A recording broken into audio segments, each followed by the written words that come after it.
Mimi sioni tatizo lolote la mtu kujiandalia kaburi.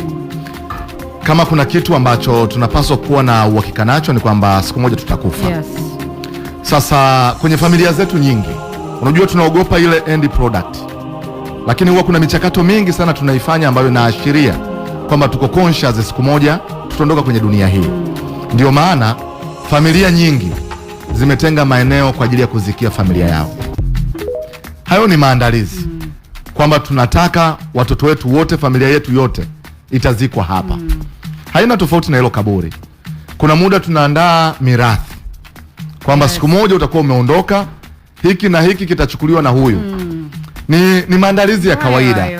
Labda sio utamaduni wetu tuliouzoea, lakini tunaufanya huo utamaduni kwenye maeneo mengine.